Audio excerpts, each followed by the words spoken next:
Boy, di ba nagrerenta ka pa rin hanggang ngayon? Tigilan mo na yan kasi yung amount na binabayad mo sa pagrerenta mo, same amount lang dito sa model na to. In fact, baka nga mas mahal pa yung nirerenta mo kumpara dito eh. This is Model Margaret dito sa Sariaya, Quezon, dito sa Barangay 4.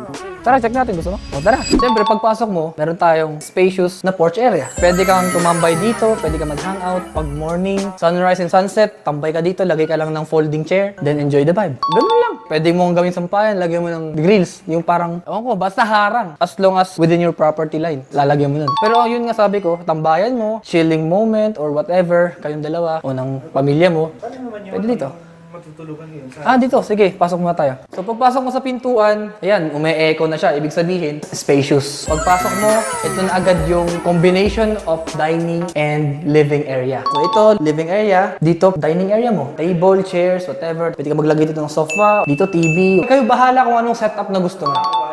Oo, ikaw na bahala sa setup na gusto mo. Itong model pala, dalawa yung bedroom na meron ka.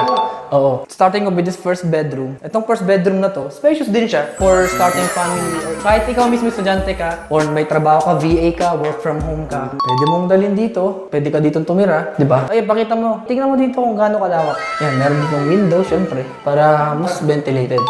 And pwede ka na dyan, siyempre. Ngayon, dito tayo sa second bedroom. Same lang din, no? Spacious din siya, ayan, decente. Very perfect for starting family. O kaya ikaw is mag-isa or meron kang jowa. Yeah! Ngayon, dito tayo sa may kitchen area. Nakapinto na yan, no?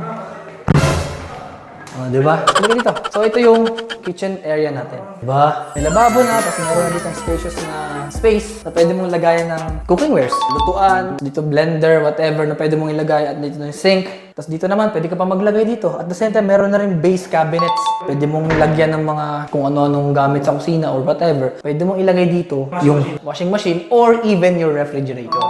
At syempre, katabi nun, meron na rin gripo. Pwede mo rin itong gawin. Again, option mo nga siya kung refrigerator, washing machine, or even a laundry area. Basta pag ikaw na yung tumira dito, ikaw na bahala. Sa placement, whatever. As long as sa'yo na to, you own it, you have the freedom. Now, last feature dito is your bathroom. Toilet and sun, di ba?